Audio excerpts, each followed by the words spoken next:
You see, don't you, that she's got to be killed? The words came floating down to me from an upstairs window and drifted away into the darkness towards the Dead Sea. It was my first night at the Solomon Hotel in Jerusalem. She's got to be killed. It's the only solution. Decidedly, wherever I go, there is something to remind me of my métier.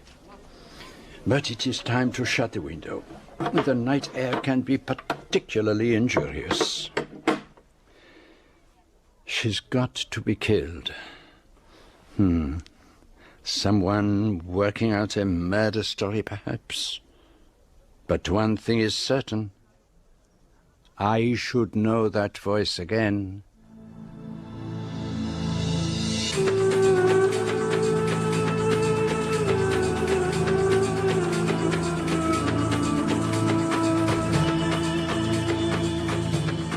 We present John Moffat as Hercule Poirot in Agatha Christie's Appointment with Death.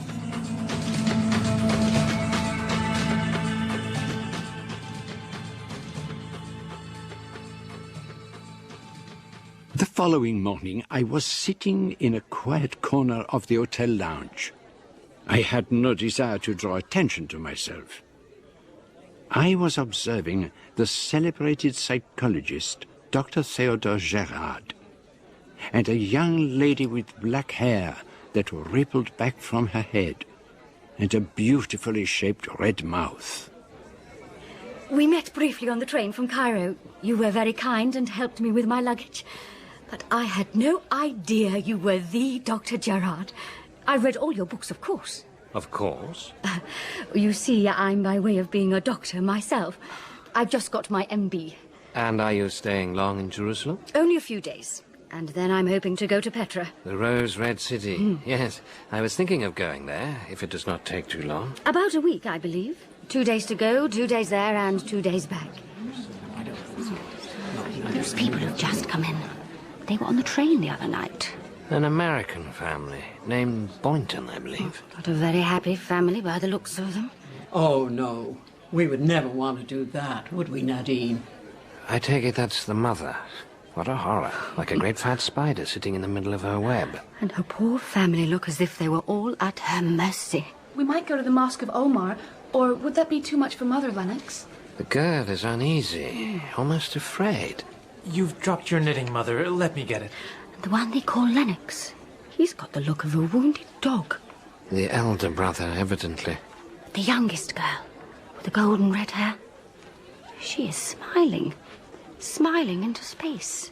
Look at her hands, Miss King. She is tearing a silk handkerchief to shreds. What is going on behind that seraphic smile? I wouldn't like to guess. And the singularly intense young man? I spoke to him on the train coming here. You spoke to him? He flushed up to the roots of his hair. Is that so surprising? You mean he thought I was a shameless hussy? No, I don't think so. But he did seem strangely excited, as if he'd never spoken to a girl before. Yet he must be in his early 20s. Even so, he still seems very young. But you must forgive me, Dr. Gerard. There are letters I have to write. We shall meet again, I hope. Oh, yes. Perhaps you will come to Petra? And as she crossed the room, she came to the table where the Boynton family were sitting. She was about to speak to the young man, but at that moment he caught his mother's eye and turned away. It was as if the old lady had pulled an invisible string. Ginevra, you're tired. You better go to bed. I'm not tired, Mother. Yes, you are. I don't think you'll be able to do any sightseeing tomorrow. Oh, but I shall. I'm quite all right. No, you're not. You're going to be ill. I'm not. I am not. I'll come with you, Ginny. No, Nadine. Let her go up alone. I want Nadine to come. Then, of course, I will. The child prefers to go up by herself, don't you, Ginevra? Yes, I'd rather go alone. Thank you, Nadine. There was something that was frightening about Mrs. Boynton.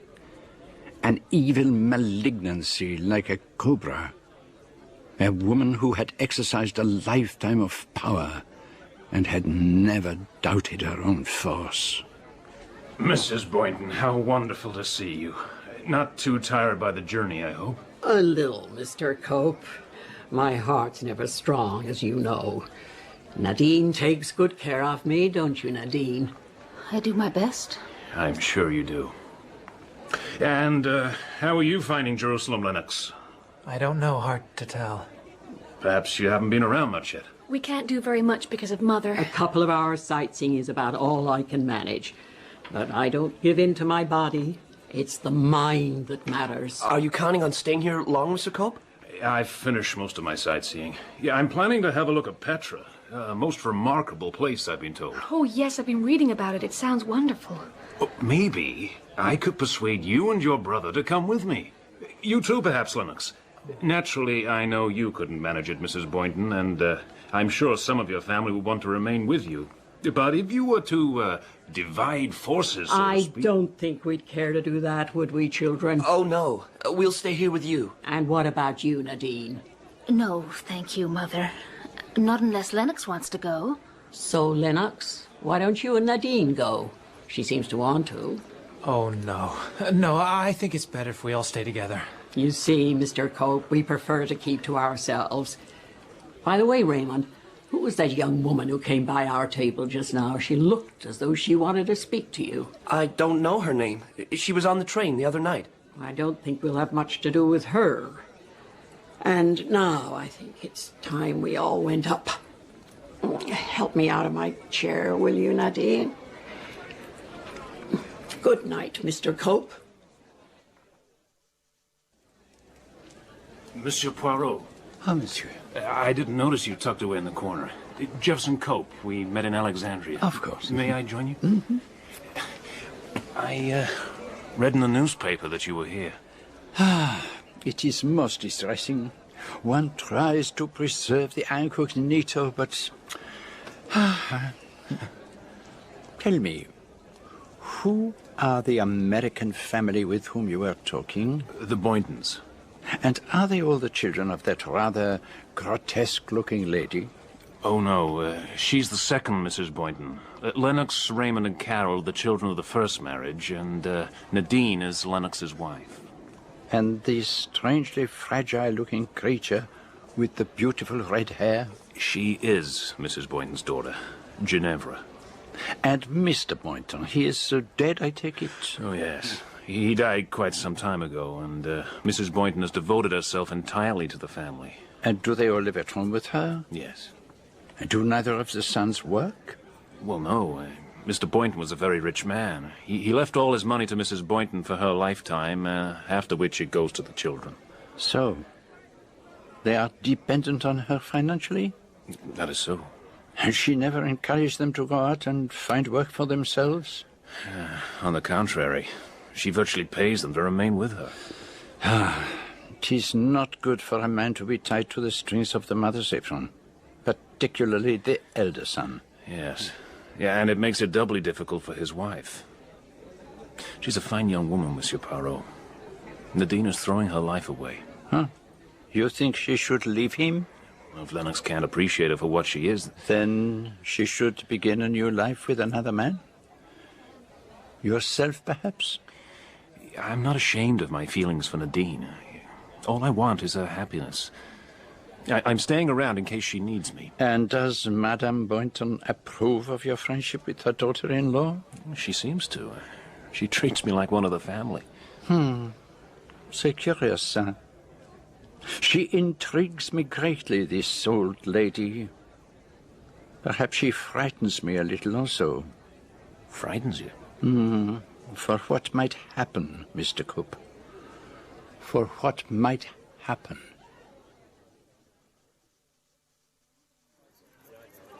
Excuse me, I must talk to you. What is it? I've only got a minute. I'm Carol Boynton. It's about my brother. You must have thought him very rude, turning away from you like that last night, but he couldn't help it. Why couldn't he help it? He was afraid. Afraid of what? You see, my mother's not very well. She doesn't like us having anything to do with people outside. But I know that Ray would like to be friends with you. I mustn't stay. They may miss me. Why on earth shouldn't you stay? I can't. My mother Look, I know it's awfully difficult sometimes for parents to realize that their children have grown up. But you mustn't give in. You're a free person. You don't understand. None of us have ever been free. We never will be. But that's nonsense. I must try to make you understand. Before she married, my mother, I call her that, but she's really my stepmother, she was a prison wardress. My father was the governor and he married her. Well, she's gone on being a wardress. Our wardress. And our family is her prison. Carol, are you coming? I must go. Why don't we meet again and talk? I can't do that. Yes, you can. Come to my room before you go to bed. Room 319. Have you got that? I'll try.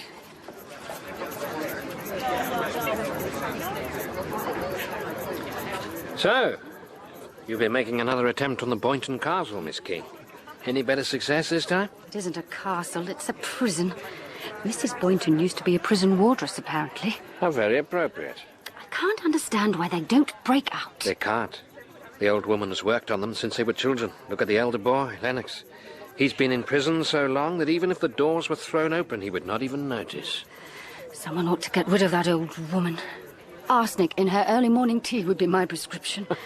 I just hope that poor, wretched Carol has got the guts to come and talk to me.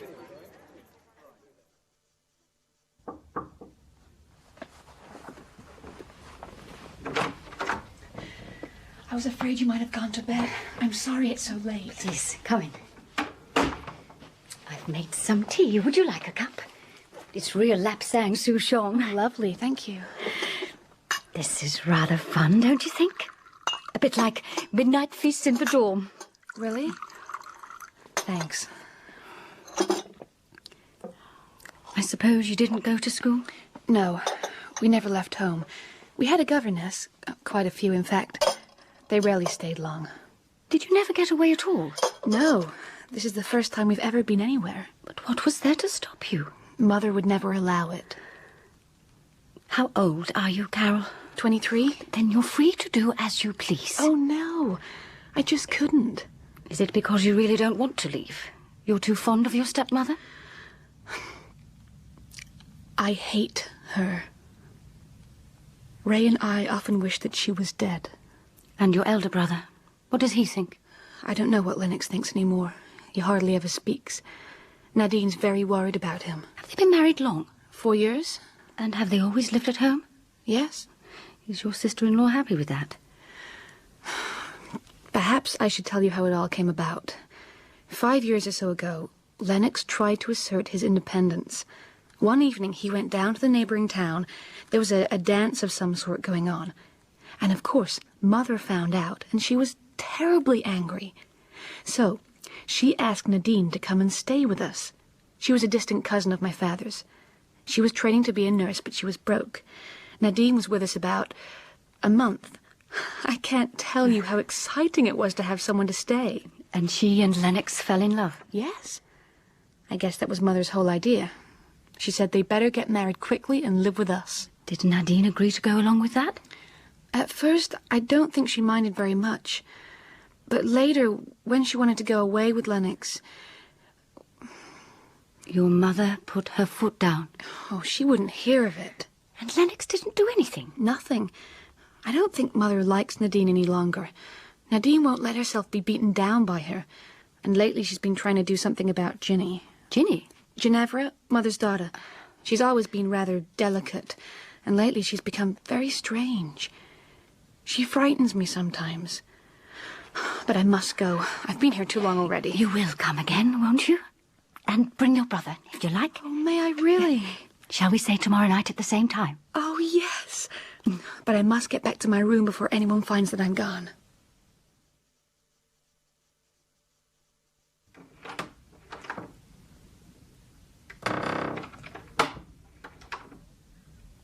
Carol? I've been sitting here waiting for you. Where have you been? To see Miss King. The girl who spoke to Raymond on the train? Yes, Mother. Have you made any plans to see her again? Yes. You are not to go, you understand? Yes, Mother. You promise? Yes. You are to have nothing more to do with her. Repeat it. I will have nothing more to do with her. Good. Now go to bed. Mrs. Boynton and her unhappy family had begun to hold a strange fascination for me. Now, both Raymond and Carol walked past Miss King, pretending that she did not exist. But, like the good Mr. Cope, it was for Nadine Boynton that I was most concerned. She was like a wild animal, pacing her cage, waiting for the opportunity to escape. Look at the sunshine out there, Lennox. We might be enjoying it instead of staring at it through a window. You want to go out? I want to go out there with you. Just the two of us together. Oh, Nadine, must we go into all this again? Yes, we must. We're just letting our life slip away from us. But what do you propose to do with it? What could we live on? Tell me that. I could get work in a surgery, something like that. You never even completed your training. We don't want to live like paupers. Mother gives us everything except our freedom. I want a life of my own with you. I don't want to go on stifling in the shadow of a vicious old woman whose only pleasure is making other people miserable. She can't live forever, Nadine. And when she dies... When she dies, it may be too late. Too late? Too late for happiness. Lennox, I love you. Just think, we could have children. But Mother wants us to have children. I will not bring children into the shadow of your mother's world. The shadow you've all been brought up in. Oh, we've been through all this thousands of times. And this is the last time, Lennox. If you won't come with me, I shall go by myself. But Mother would never hear of it. She couldn't stop me. Nadine, for God's sake, don't leave me. Then come with me. You can, if only you will. I can't. I just can't. I don't have the courage. 2 days later, Dr. Gerard and Miss King were about to set out for Petra. I must confess that I did not envy them. It may be one of the wonders of the world, but, oh, consider the journey. First, boxed in a car for mile after mile in the heat of the sun, and then, oh, ma foi, on horseback along slippery and dangerous paths. It would not be good for the vertigo, and nothing in my wardrobe would be suitable for such a journey. And what would it have done to my moustaches? I presume that you must be Miss King. I am Lady Westholme. I gather you're coming on the trip to Petra. Yes, that's right. And you must be the celebrated Dr. Gerard. Your name is very familiar to me. I shall be most interested to hear your views on the treatment of the lunatic poor. It's one of my great concerns. Delighted to meet you, Lady Westholme. The agency is trying to foist on us a car that is totally unsuitable for the journey. I've ordered them to bring round their largest saloon. I'll just have a word with the porter, Mother. It looks as if the Boyntons are getting ready to move on. I think I shall have a word before I go. If you will excuse me, Lady Westholme. Good morning, Mrs. Boynton. What do you want with me? Just to wish you bon voyage, wherever it is you're going. Don't you think you've really behaved very stupidly? Trying to stop your son and your daughter from making friends with me? It's so silly and childish. You would like to make yourself out to be a kind of ogre, but really, you're just pathetic and rather ludicrous. Well, say something. I don't care what it is. Just say it. I never forget. Remember that. I've never forgotten anything. Not an action, not a name, not a face. You poor, pathetic old thing. Goodbye. Exactly who is this Lady Westholme? Everyone seems terrified of her. Lady Westholme? You must have heard of her, surely. You forget I've been out in the Middle East for the last 4 years. I thought her fame would have spread even here. She's a member of Parliament. The cartoonists always have a field day with her. She has very strong views on family values and slum clearance and farming. On practically everything, in fact. And is there a law at Westholme? Oh, yes. But he spends all his time on his estate, hunting and shooting and keeping well out of it. They met on a ship coming back from the States. She was a Mrs. Vansittart then, apparently. Some journalist said their encounter demonstrated the perils of sea voyages. Oh, but here she comes. She's got some wispy little lady in tow. The car should be here at any moment. I gave them a good ticking off. Men always seem to think that they can impose on women. Oh, by the way, this is Miss Pierce. She's the fourth in our party. Dr. Gerard, Miss King. How do you do? So pleased to meet you. Actually, it's Dr. King. Ah, professional woman. Very good. If anything is to be accomplished, mark my words, it is women who will do it. But here comes our car. Excellent. I'll just go and tell them how the luggage should be loaded. I watched the very large and comfortable car drive away on the first stage of the journey to Petra, and I felt unaccountably afraid. A premonition of some danger that threatened in that fantastic city. And then I heard, clearly for the first time, the voice of Raymond Boynton as he came down the corridor. Carol, get Ginny, will you? Okay. Tell her we're going to leave in 15 minutes. It was the voice I had heard from my window on the first night in Jerusalem, and I had no doubt to whom he was referring when he had said, "She's got to be killed." There's no direct road to Petra, of course. We go by way of Jericho to Amman. I've instructed the driver to get there early this afternoon so that we can take a look at the Roman theatre. Oh, I'd love to see that. It's cut right into the side of the hill and could seat 6,000. That's Roman efficiency for you. Efficiency is my watchword. I rather thought it might be. There's a reasonably decent place in Amman where we can stay overnight, but we'll have to be up with the lark tomorrow morning. It's a long drive down to Amman.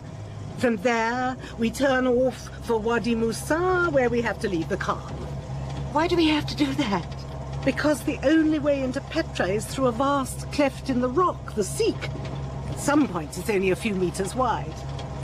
You mean we have to walk? No, of course not. We go on horseback. There are always horses at Wadi Musa.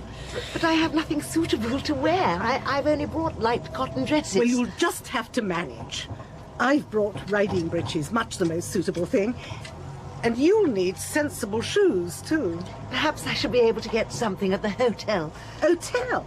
There's no hotel at Petra. But where are we going to sleep? Under canvas. Or in one of the caves in the rock. Oh. Petra is like no other place on Earth.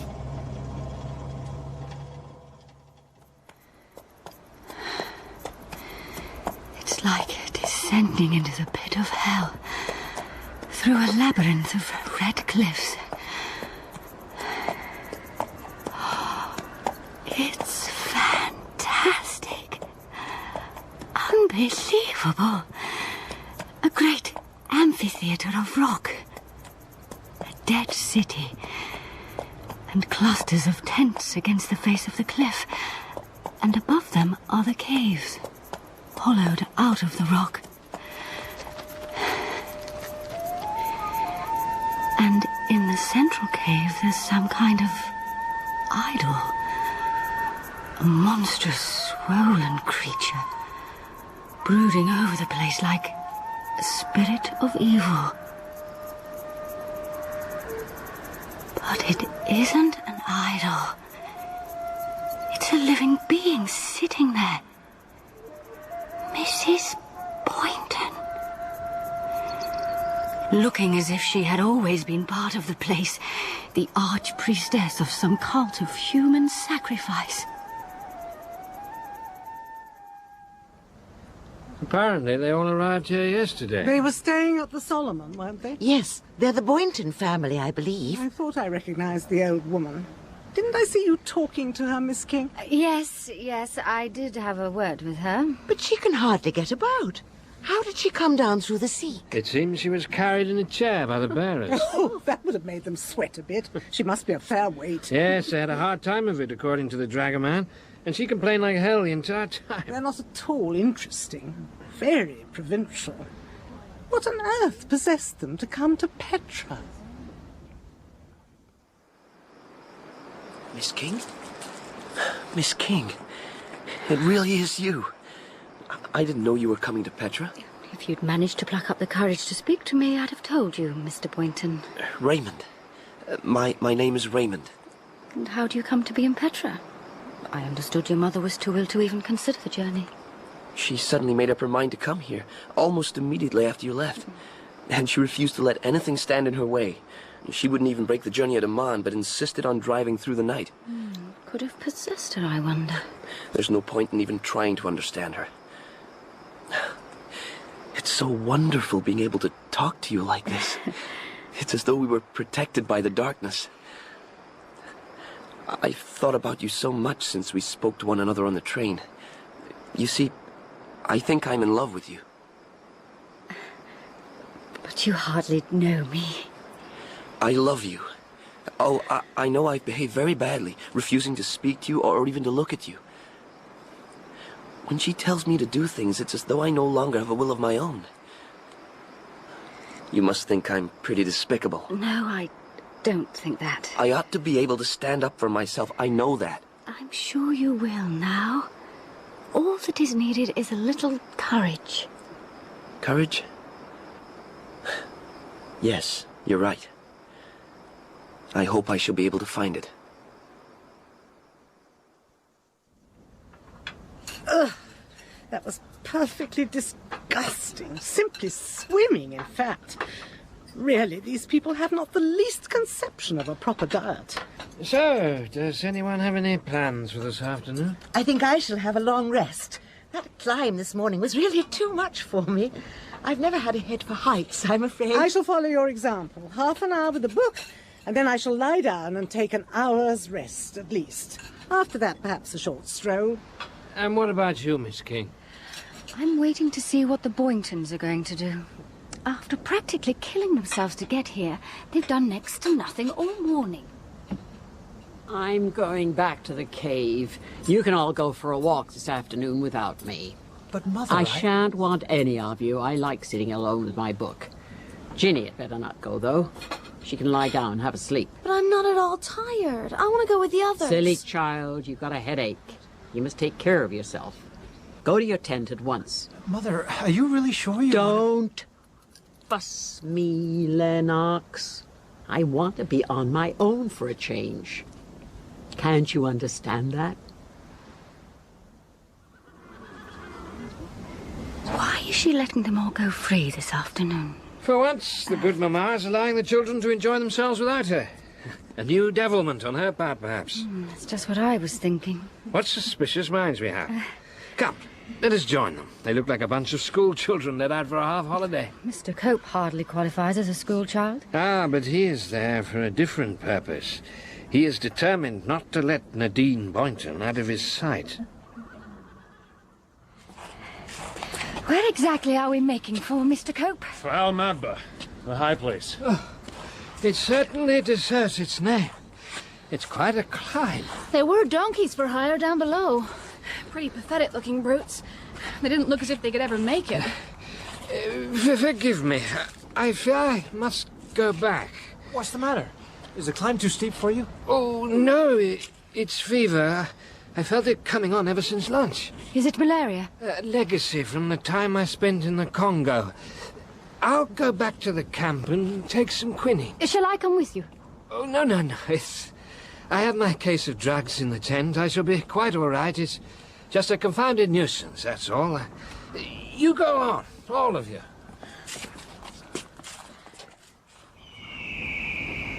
Al Madba. It means the altar. The altar of the high place of sacrifice. Sacrifice? Yes. The Nabateans used to make offerings here to their gods. You can see the runnels where the blood flowed down.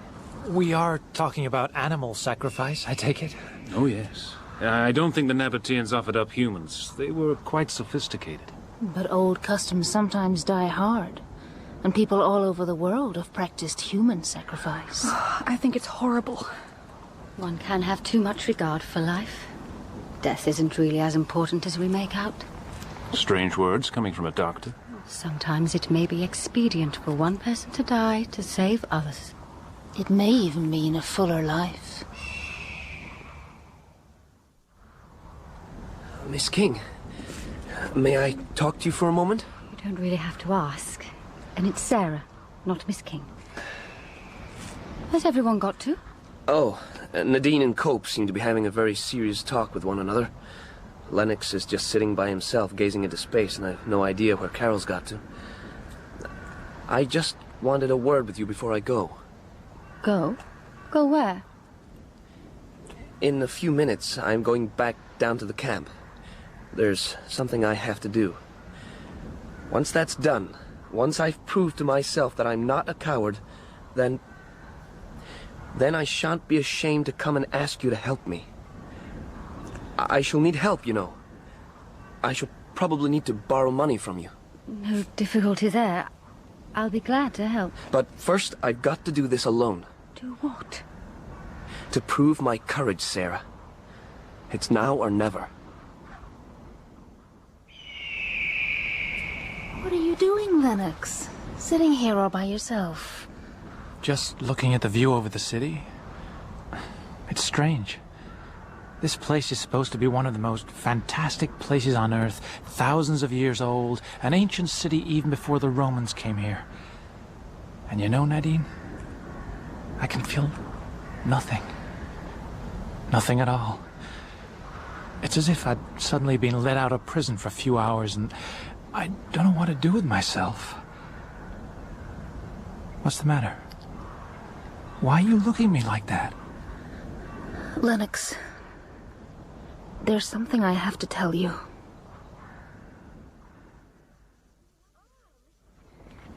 Ah, Miss King. We were wondering where you'd got to. They were serving dinner in a minute. I've been to take a look at Dr. Gerard. He has a touch of fever. Oh, not too serious, I hope? No, I think he'll be all right. He was sleeping quite soundly. We went for such an interesting little walk after we'd finished our siesta. Lady Westholme suggested we take a look at the cake. Miss King, forgive me for disturbing you, but they say you are a doctor. What's the matter? I do not wish to disturb the family, but it is the old lady. Abdul went to tell her to come to dinner. He says she is ill. She does not move. I'll come straight away. Where is she? At the entrance to her cave.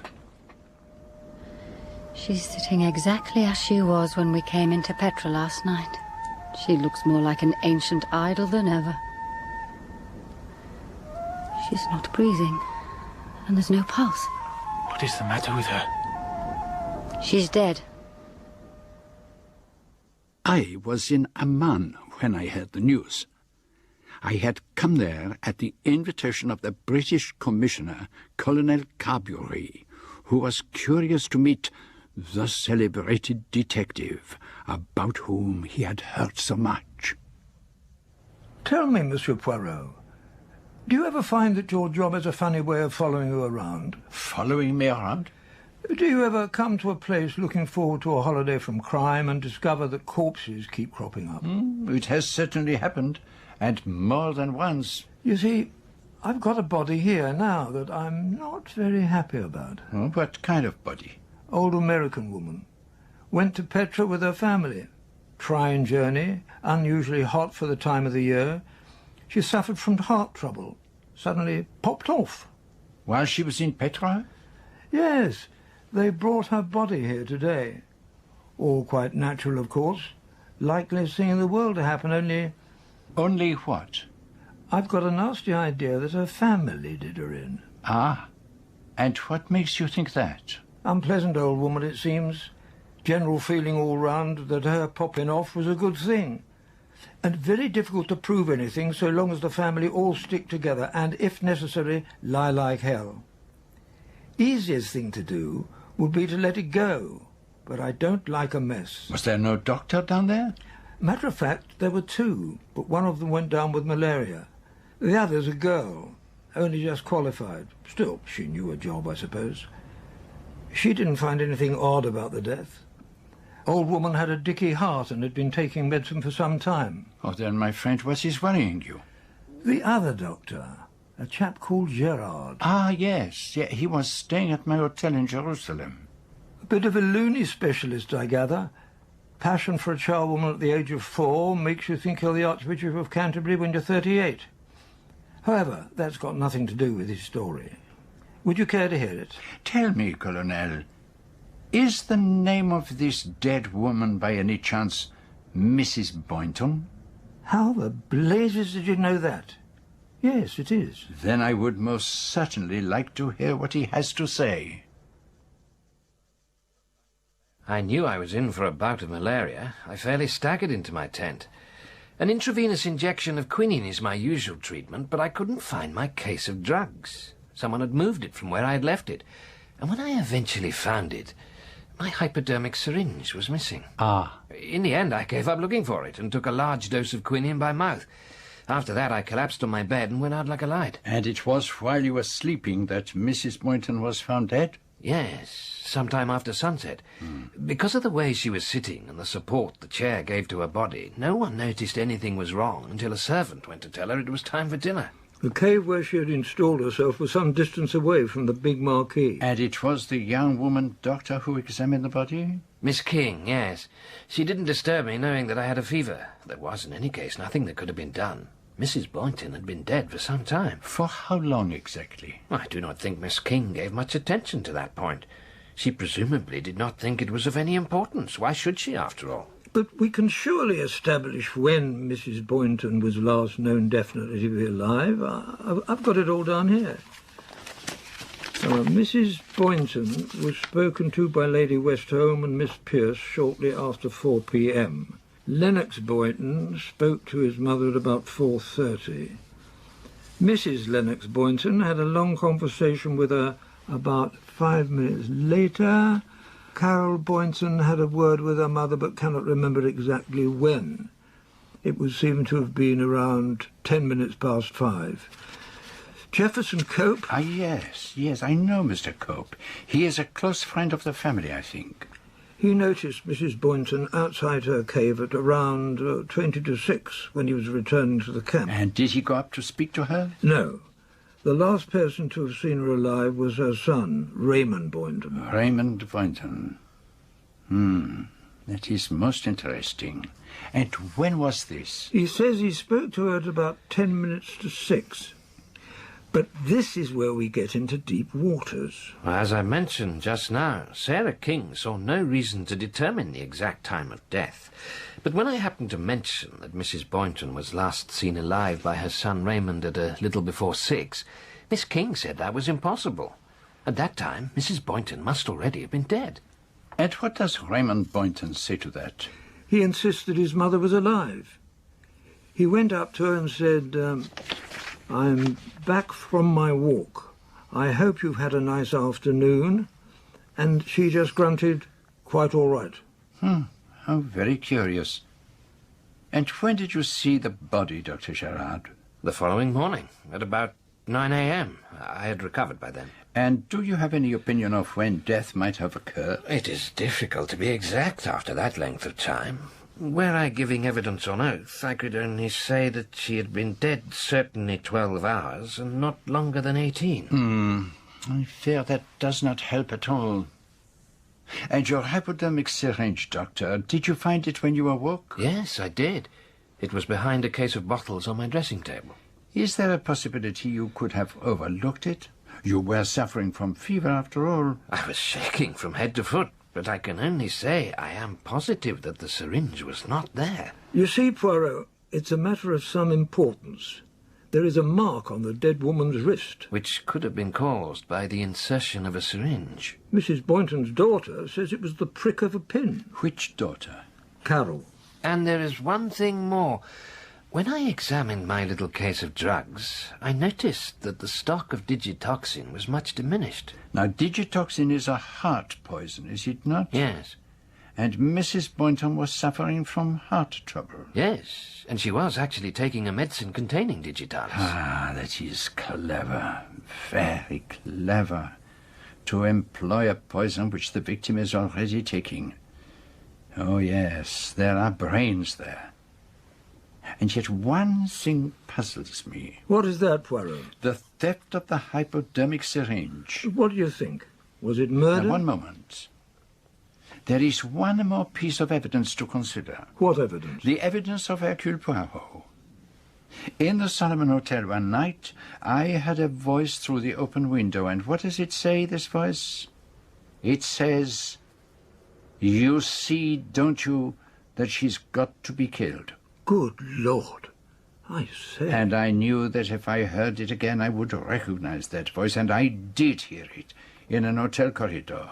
It was the voice of Raymond Boynton. Good Lord. The question is, what are we going to do about it? You desire to know who killed Mrs. Boynton? That is, if she did not die a natural death, and exactly how and when she was killed? I should like to know that, yes. I see no reason why you should not know it. And how do you propose to set about it? By methodical sifting of the evidence and the employment of the little grey cells. And you think you can produce a rabbit out of the hat? I should be exceedingly surprised if I could not. Where do you propose to begin, Monsieur Poirot? The first thing to determine is whether this is a composite murder, planned and carried out by all the Boynton family, or whether it is the work of one of them only. And your top suspect is Raymond Boynton. Tell me, Doctor, do you think he is of the temperament that could commit murder? Yes, I think it is possible, but only under conditions of intense emotional strain. And those conditions were present? Undoubtedly. And there is an additional complication. What's that?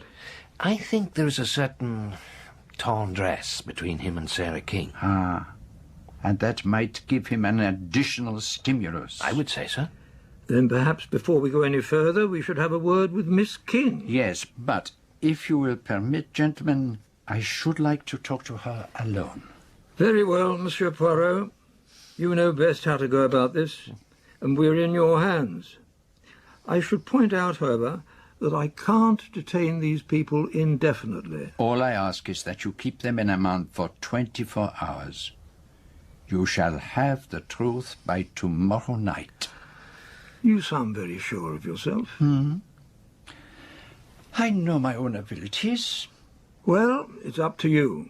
And if you succeed, my friend, you are indeed a marvel.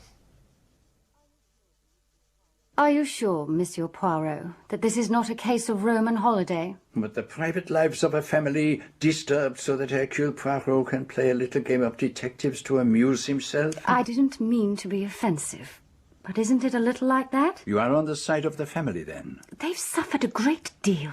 They oughtn't to have to stand any more. And la maman, she was tyrannous, désagréable, and decidedly better dead than alive. When you put it like that, no, one shouldn't take it into consideration. But all the same one does. That is, you do, mademoiselle. But I do not. The victim may be one of God's saints or a monster of infamy. It moves me not. A life has been taken. But you can't be sure of that. Just because Dr. Gerard couldn't find his syringe when he was nearly delirious with fever. But there is other evidence. What evidence? A supply of digitoxin is missing from Dr. Gerard's medicine case. There is the mark of a hypodermic syringe on the dead woman's wrist. And something more still. Some words I overheard in Jerusalem on a clear, still night, spoken by Raymond Boynton. You do see, don't you, that she's got to die? You heard that? Yes. It would be you who heard it. Yes, it would be me. So now you know why I think there should be an investigation. Yes, I do. And you will help me? Certainly. Then, would you be good enough to tell me what you can remember of the day of the murder? I didn't see anything of the Boyntons at all until lunchtime. Mrs. Boynton seemed in an unusually good temper. She actually told her family they could go for a walk by themselves. And that was unusual? Oh, yes. She generally wouldn't let them out of her sight. You did not have any conversations with Mrs. Boynton herself? Yes, I did, as a matter of fact. I think I made rather a fool of myself. How is that? It was the morning we left for Petra. I went up to her in the hotel lobby.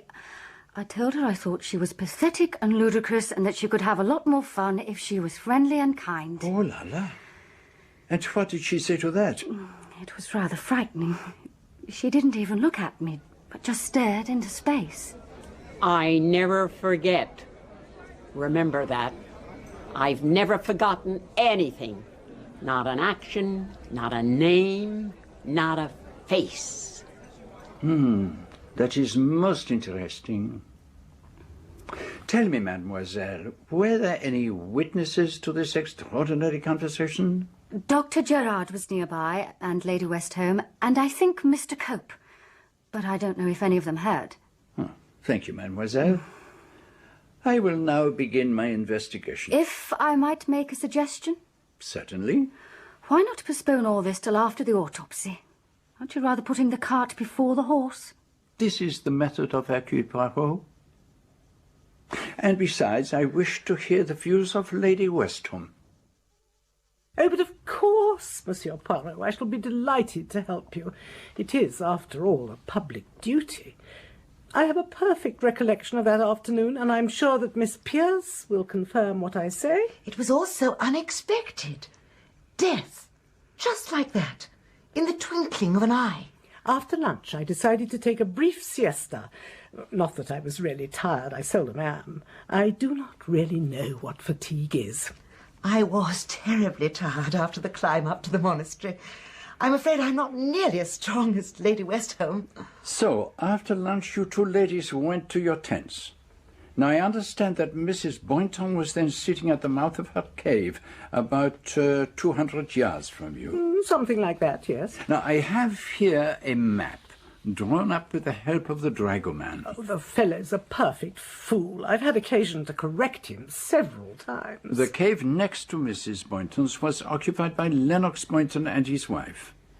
Raymond and Carol and Ginevra Boynton had tents a little below it, and Dr. Gerard and Miss King had tents next to them. Then there is a little stream, and the big marquee with your tent and that of Miss Pierce on either side of it. Yes, that is broadly correct. Do you think you could open the window, Monsieur Poirot? It is positively stifling in here. Of course, Lady Westholme. Thank you. I cannot abide a room where all the windows are shut. And now, if you would be so kind as to continue. At about 4:15, I walked along to Miss Pierce's tent to see if she felt like a stroll. We agreed to start in about half an hour, when the sun would be less hot. I went back to my tent and read for about 20 minutes, and then we set out. And Lady Westholme most thoughtfully called up to Mrs. Boynton to see if there was anything she wanted before we left. And do you know, Mr. Poirot, the only answer she gave was a grunt. She looked at us as if we were dirt. Had her manner been especially peculiar on that particular day? She had been very abusive to one of the servants. Oh, which servant was this? One of the Bedouin servants at the camp. He went up to her. I think she must have sent him to get something, and he brought the wrong thing. She was very angry about it. The poor man slunk away as fast as he could. What did he look like? I couldn't really say. He was too far away, and all the Arabs look alike to me. I could see him quite well. He was of more than average height and wore the usual headdress. He had on a pair of very torn and patched breeches, and his puttees were wound all anyhow. You could point him out, perhaps? Probably not. His face was turned away from us. Ah, well, we can easily make inquiries as to what so irritated Mrs. Boynton. It may have been because he went into her youngest daughter's tent, looking for whatever it was she'd told him to get. And when did all this happen? While we were resting in our tents. Good. Well, that is all most interesting. Now, I would like you both to describe to me what took place when you returned to the camp after your walk. Did you notice any of the Boyntons? Yes. We saw Mr. Lennox Boynton and his wife. He looked as though he had a touch of the sun. He was walking as though he were slightly dizzy. He went straight up to his mother, but he didn't stay with her for very long. And his wife? She brought a chair out of her cave and sat talking to her mother-in-law for about 10 minutes, and then she joined her husband in the marquee. And the younger members of the family? Oh, we didn't see them at all until they came into the marquee shortly before dinner. And then the servant came and told us that Mrs. Boynton had been taken ill. Miss King was most insensitive in the way she just blurted out the news to the family. It could have been done with more tact, I thought. And how did they take it? It is difficult to say. They were all strangely quiet about it. Mr. Lennox Boynton looked simply stunned. No, I wouldn't say that. After all, we knew that my mother's heart was not strong. I understand that when you returned from your walk that afternoon, you went up and spoke to her. Yes, I did. She did not complain of feeling ill? No, she seemed perfectly all right. May I ask what passed between you? I asked my mother if she wanted anything, tea or coffee. She said no. Then I went to the marquee. I sat there reading some old numbers of the Saturday Evening Post. I think I must have dozed off. And your wife joined you there? Yes, she came in not long after. And did you see your mother alive again? No. Now, when you were talking to her, she did not seem in any way upset or agitated? No, she was exactly as usual. She did not refer to any trouble or annoyance with one of the servants? No, nothing at all. And is that all you can tell me? I'm afraid so, yes.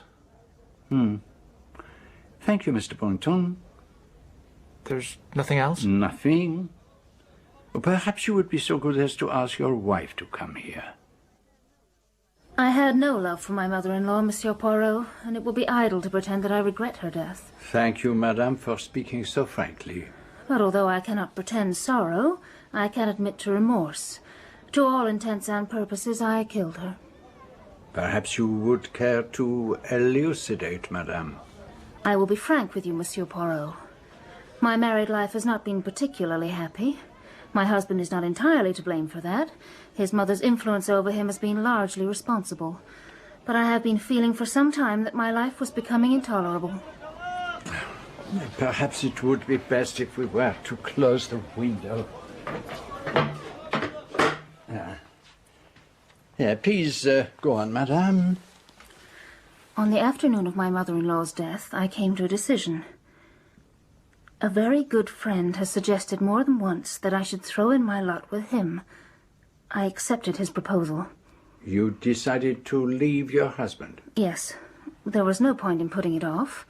When I returned to the camp, my mother-in-law was sitting in her usual place. I decided to break the news to her there and then. She was surprised? And very angry. She worked herself up into a terrible state about it. I refused to discuss the matter any further and walked away. I never saw her alive again. And you think her death was caused by the shock? Almost certainly. And did you tell your husband of your decision? Yes. Yes, I told him then. He didn't say very much.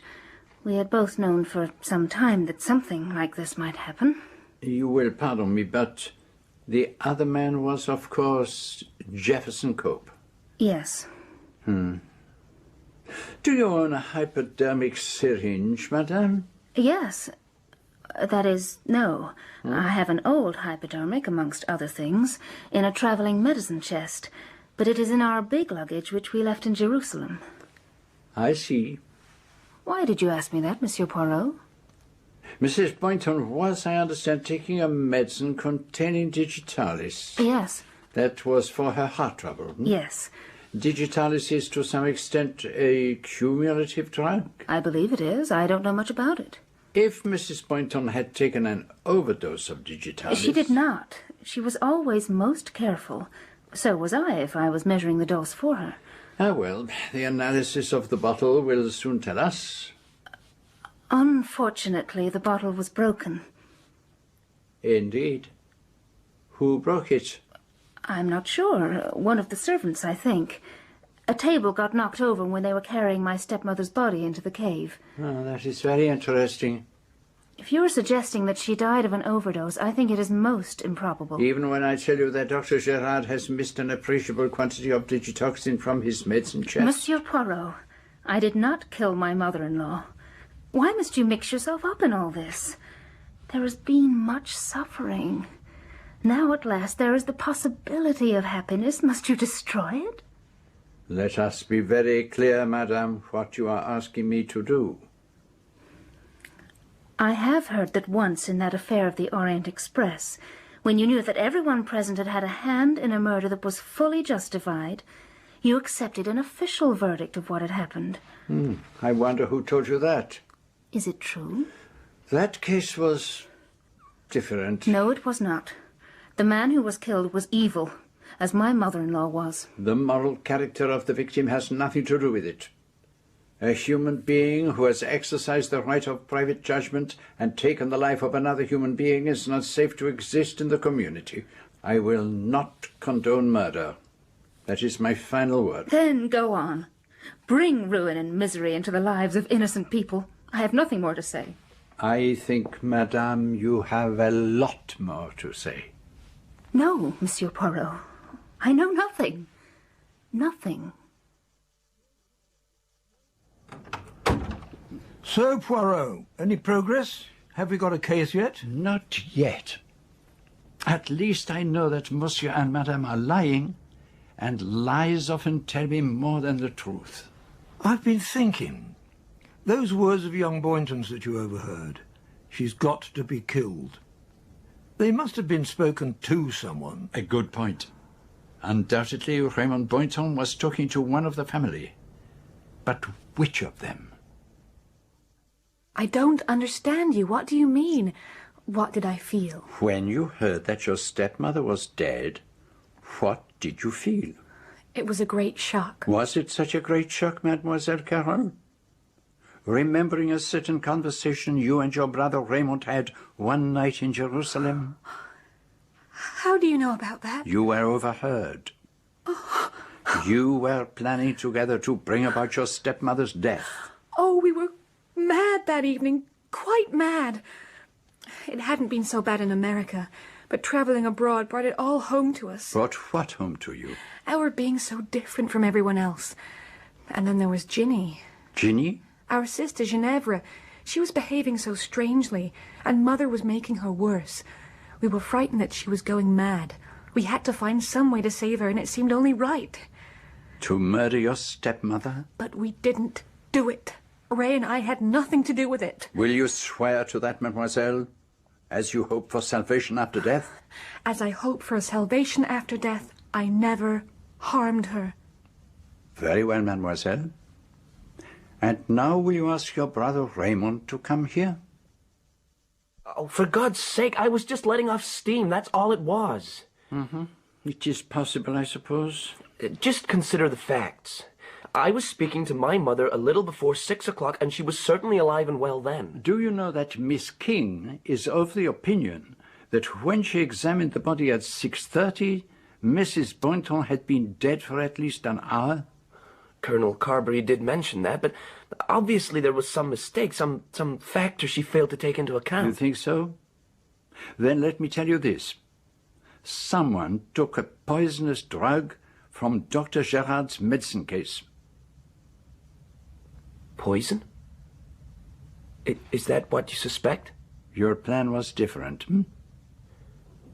Oh, yes. This changes everything. I can't think clearly. What was your plan? Our plan? I don't think I'll say any more. Why did you start all this? If it hadn't been for you... You think I should have kept silent? You had a high fever.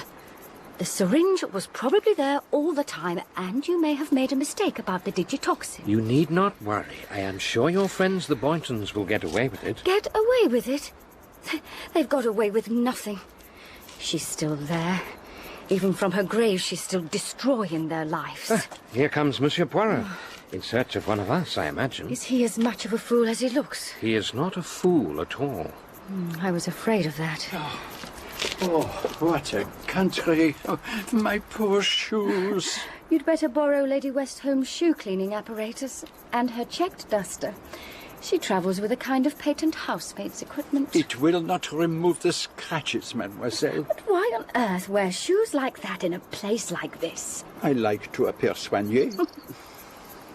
But I have come to consult you both about the psychology of the late Mrs. Boynton.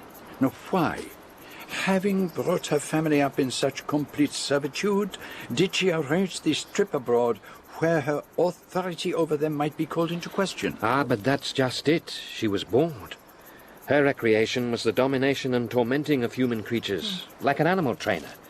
But she had tamed all her tigers. Abroad, they might have a chance to rebel. There would be opportunities for inflicting fresh pain. She wanted a new thrill. Or she might perhaps find a new tiger. She chose to live dangerously, and she paid the price. Is not this her youngest daughter making her way towards us?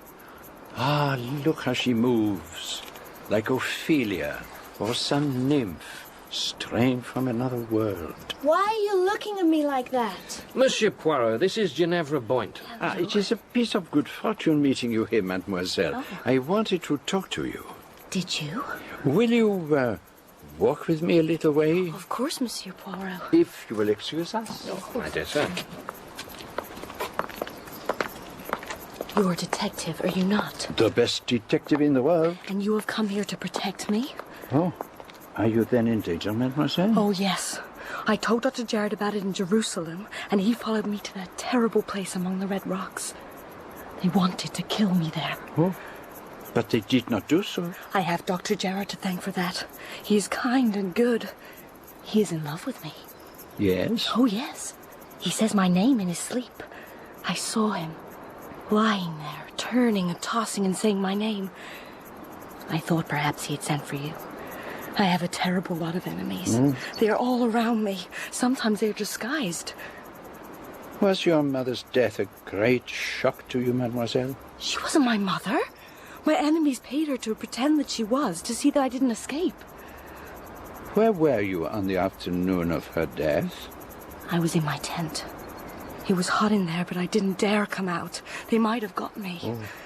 One of them looked into my tent. He was disguised, but I knew him. I pretended to be asleep. The Sheikh had sent him. Oh, no. The Sheikh wanted to kidnap me, of course. They're very pretty, these histoires you recount to yourself. They're true, all true. They are certainly very ingenious. But someone really did come for me in my tent. I saw him clearly. I did. You do know, Lennox, that I'm not going to leave you. Not now. Oh, I have been hoping against hope that was so. At the time, it seemed the only thing I could do.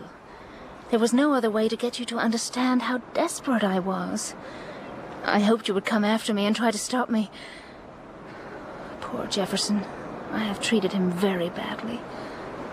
When you told me that afternoon, at the place of sacrifice, it was like being hit a very heavy blow on the head. I realized then that there was only one thing I could do if I wasn't going to lose you. When we got back to the camp... Don't tell me. No, listen. I went up to her and said that I had to choose between her and you, and that I chose you. You told her that?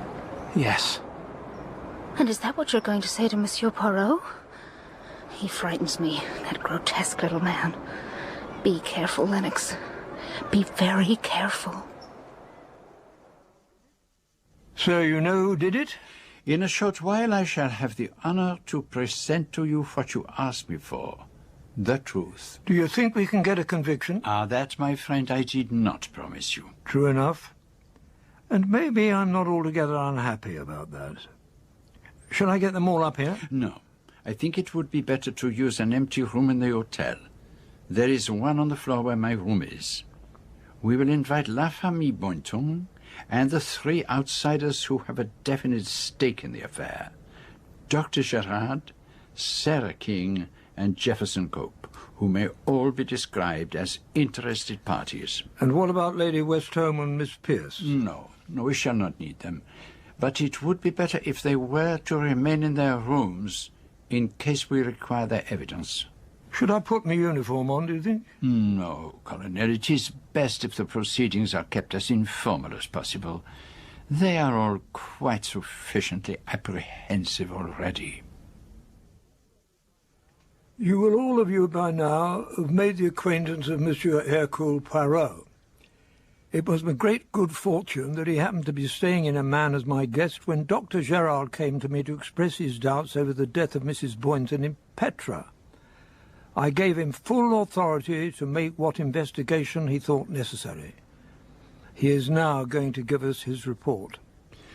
I promised Colonel Carbury that I would arrive at the truth of what had happened simply by questioning the people concerned. To investigate a crime, it is only necessary to let the guilty party or parties talk. Always they will tell you what you want to know, and in this case, although you have all lied to me, you have also unwittingly told me the truth. First, I examined the possibility of Mrs. Boynton having died a natural death, and I decided against it. The missing drug, the hypodermic syringe, and above all the attitude of the dead woman's family finally convinced me that the supposition could not be maintained. Not only was Mrs. Boynton killed in cold blood, but every member of her family was aware of the fact. Had the murder, I asked myself, been committed by all the Boyntons, acting on a concerted plan? There was overwhelming motive. They all stood to gain by her death, both in the financial sense and in the sense of being freed from an almost insupportable tyranny. Well, that is certainly true. But this theory really did not hold water. The stories of the family did not dovetail together, and no series of workable alibis had been arranged. But there was the possibility that one or two members of the family had acted in collusion, and that the others were accomplices after the fact. I next considered which particular member or members of the family were indicated. I suppose you're referring to the conversation you think you overheard in Jerusalem. No, I did not think I overheard it, Mr. Boynton. That was never in doubt. But let us consider the facts. On the day of the murder, you, Mr. Boynton, left the camp with the others after lunch. Mrs. Boynton was then alive and well. At the place of sacrifice, you had a tete-a-tete with Miss King and then left. You returned to the camp at 6:10, exchanged a few words with your mother, and went down to the marquee. Yes, that is correct. But when Miss King examined the body, she formed the opinion that death had occurred at least an hour before 6 o'clock. Setting aside the possibility that Miss King might have been mistaken... I don't make mistakes, and if I had, I would have admitted it. Then there are only two possibilities. Either you or Mr. Boynton is lying. Why should I lie to you? Let us assume that it is Mr. Boynton who is lying. He returns to the camp, goes up to his mother, and finds that she is dead. What does he do? Does he call for help? Or tell the family what has happened? No, he simply goes down to the marquee and says nothing. Exactly. Doesn't that prove that Mother was still alive? But if Miss King was correct, and Mrs. Boynton had already been dead for some time, is there anything that could explain his conduct? The words you heard in Jerusalem, to whom were they spoken? Precisely, Colonel. They were spoken to Raymond's sister Carol, and he suspected that she might have committed the murder. It's a lie. Let us consider the possibility of Carol Boynton being the murderess. She returns to the camp at 5:10. According to her own story, she went up and spoke to her mother. No one saw her. The case against her is a perfectly possible one. Mr. Poirot, I did not kill her. Let us suppose that when you went up to your stepmother, she was already dead. You suspected that your brother might have killed her, and chose to say nothing. When I asked Miss Boynton to swear that Mrs. Boynton did not die as a result of any action of hers, she did so immediately. But why shouldn't I? You swore for yourself only, mademoiselle, and not for your brother. But let us suppose that Carol is speaking the truth, and that her mother was in fact alive. Are we then to believe that Raymond killed his mother when he went up to speak to her? Well, it might have been managed. The servants were too occupied with preparing dinner to notice. But then it follows that Miss King must have been lying. I did not lie. But if Raymond found his mother alive, then there is only one other possibility. That it was you, Miss King, who administered the fatal injection. You believe, did you not, that Mrs. Boynton was fundamentally evil? Did you perhaps see yourself as her justified executioner? I might have said that sometimes it was expedient that one person should die to save others. But I swear to you that I never harmed that disgusting old woman. And yet one of you must be lying. You win, Monsieur Poirot. I'm the liar. Mother was dead when I went up to her. I'd been going to have it out with her, to tell her that from then on I was going to live my own life. And there she was, dead. I thought exactly what you said, that it might have been Carol. You see, there was that mark on her wrist. What was your plan? You had one, I know, and I think it was connected with a hypodermic syringe. If you want me to believe you, you must tell me the rest. I read about it in an old detective story. You stick an empty syringe into somebody and it does the trick. And where did you get the syringe? As a matter of fact, I pinched Nadine's. The syringe that is in your luggage in Jerusalem, madame? I wasn't sure what had become of it. Mm-hmm. You are so quick-witted, madame. More than that, you are intelligent. And what am I meant to deduce from that? All along, you have envisaged the situation coolly and objectively. I think that some time ago, you saw that the only chance of happiness for you and your husband was for him to get away from home. But Lennox Boynton no longer had the will for freedom. He was content to sink into helpless apathy. You tried to rouse him by threatening to leave him, but that had no effect. As a last desperate throw, you told him that you were going to go away with Mr. Cope. And when that too failed, there remained only one other course of action open to you. And what was that, Monsieur Poirot? If Mrs. Boynton were to die... And you are suggesting that I brought that about?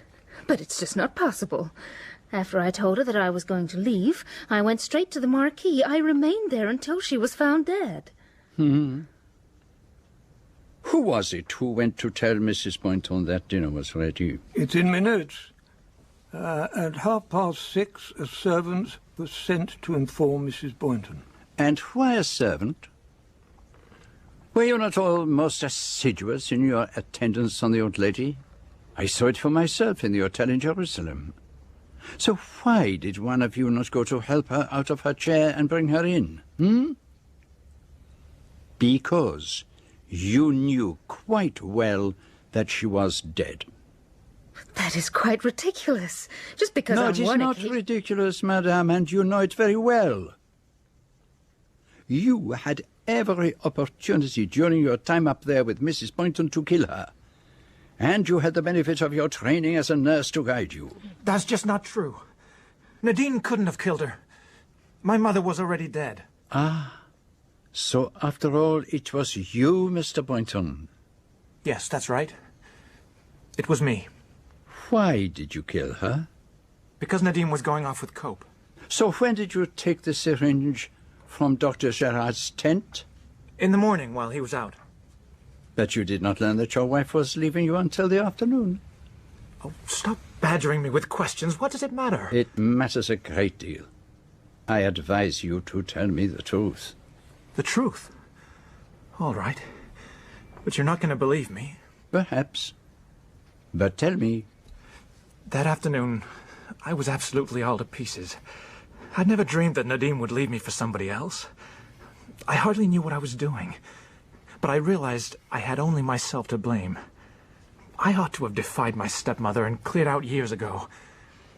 And it came to me that it might not be too late. Even now. There she was, the old devil, sitting there like some obscene idol against the red cliffs. I went right up to have it out with her, to tell her just what I thought and that I was clearing out. I had a wild idea that I might get away at once, that evening. Clear out and try to get Nadine to come with me. Please go on, Monsieur Boynton. But when I got to Mother, she was dead. Just sitting there, dead. I felt as if I had turned to stone. I picked up her wristwatch. It was lying in her lap, and put it back on her wrist. Her horrible, dead wrist. But why didn't you tell me? I don't know. I just don't know. It was a perfectly natural reaction. You passed through a period of mental paralysis. Oh, yes, it is quite possible. But of course it had the effect of making Nadine Boynton believe that she had forced her husband into committing murder. Is that not so, madame? Yes, it is so.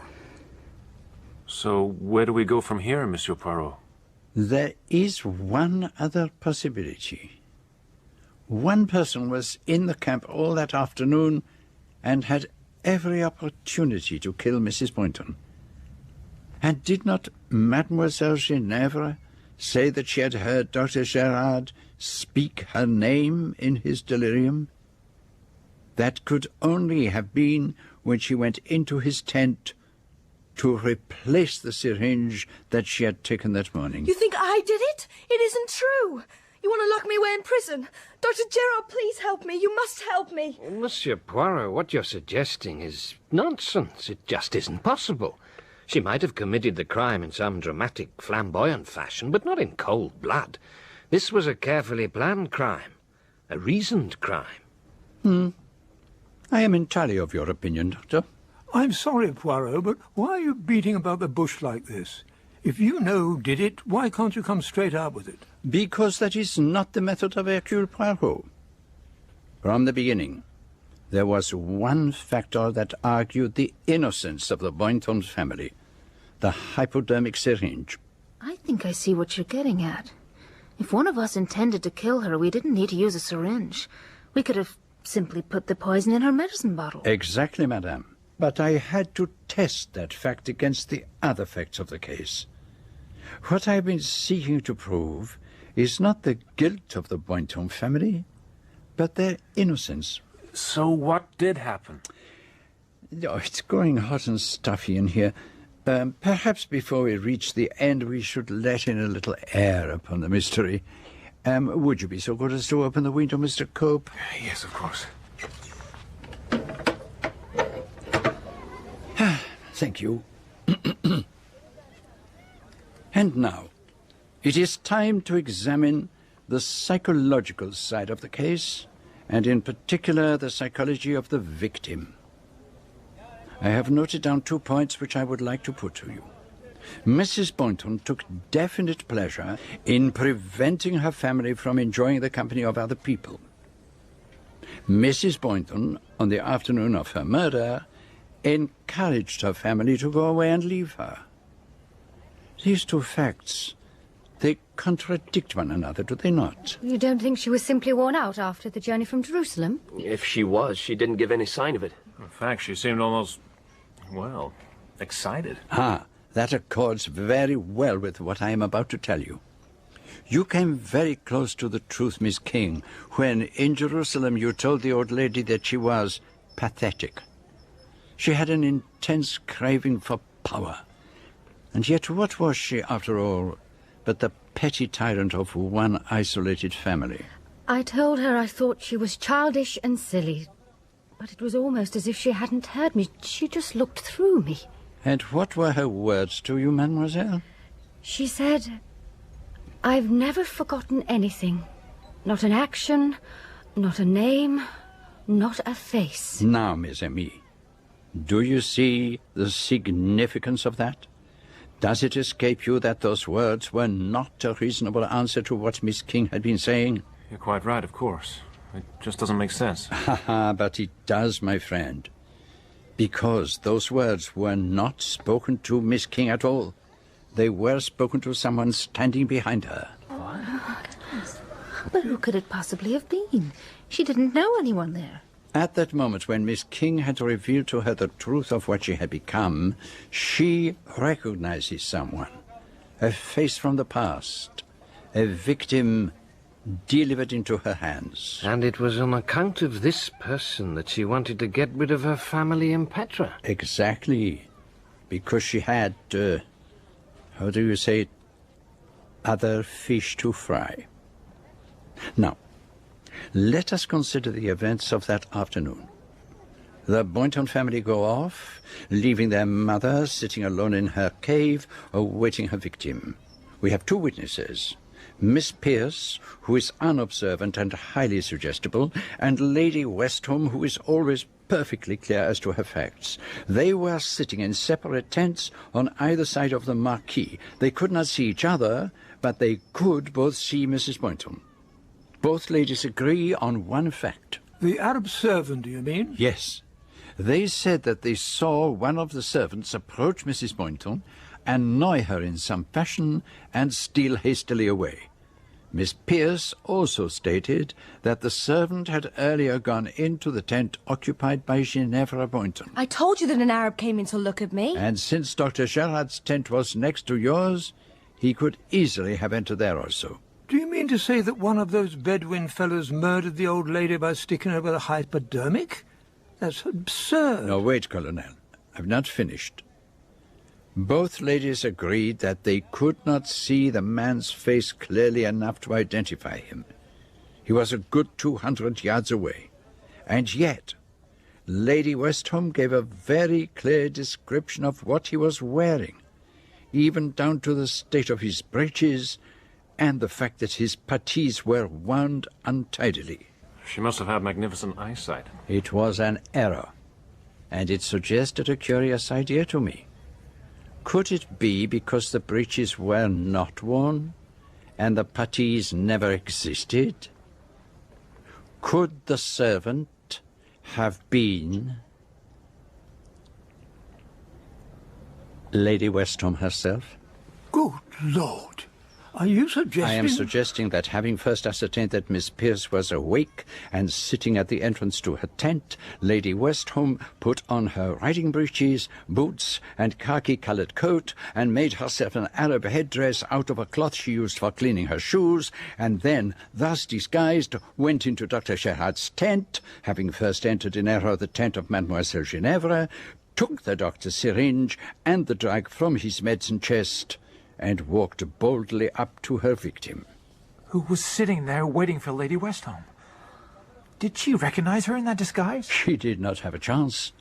In an instant, Lady Westholme stuck the syringe into her wrist. Mrs. Boynton cried out.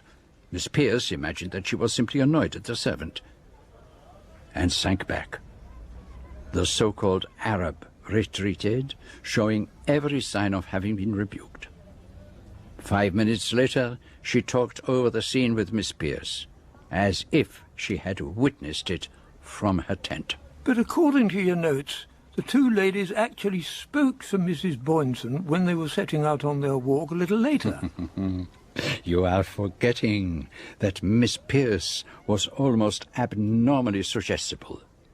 As they passed beneath Mrs. Boynton's cave, Lady Westholme called up to the old lady and received no answer. She remarked, "Very rude just to snort at us like that," and Miss Pierce accepted the fact. But why?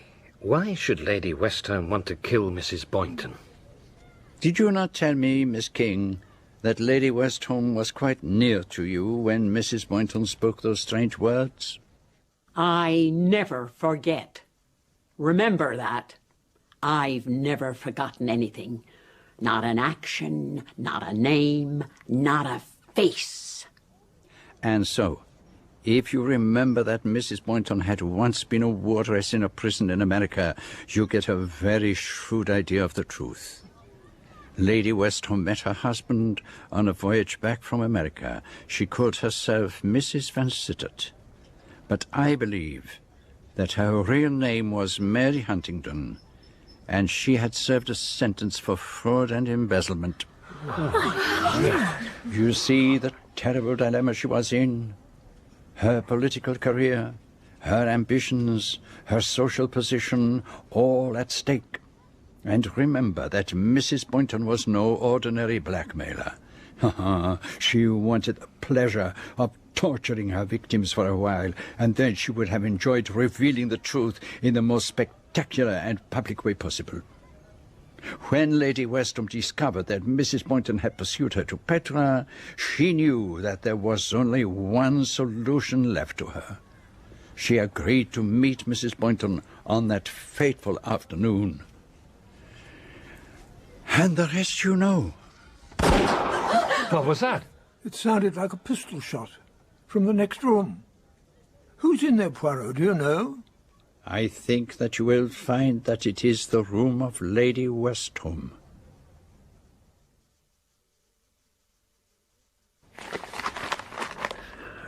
We regret to announce the death of Lady Westham, MP, as the result of a tragic accident. Lady Westham, who spent much of her leisure time travelling in remote foreign countries, always carried a small revolver with her. She was cleaning it when it went off accidentally and killed her. Death was instantaneous. Was that why you insisted on having the window open, Poirot? So that she could hear what was going on in the next room? It would not have been a pretty experience standing trial for the murder of that horrible woman. And perhaps it is fitting that the story should close as it began. And how is that, Monsieur Poirot? With words drifting from an hotel window over the murmur of a quiet street.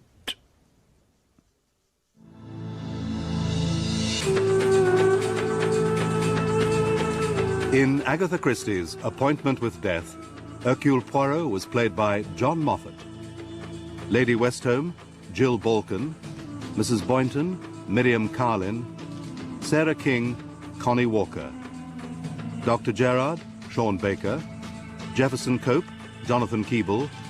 Colonel Carberry, John Woodnut. Miss Pierce, Jenny Stoller. Nadine, Helen Ayres. Lennox, Roger May. Carol, Jasmine Hyde. Raymond, Kenny Blythe. Ginevra, Claire Corbett. Other parts were played by members of the cast. Appointment with Death was dramatized for radio by Michael Bakewell and directed by Enid Williams.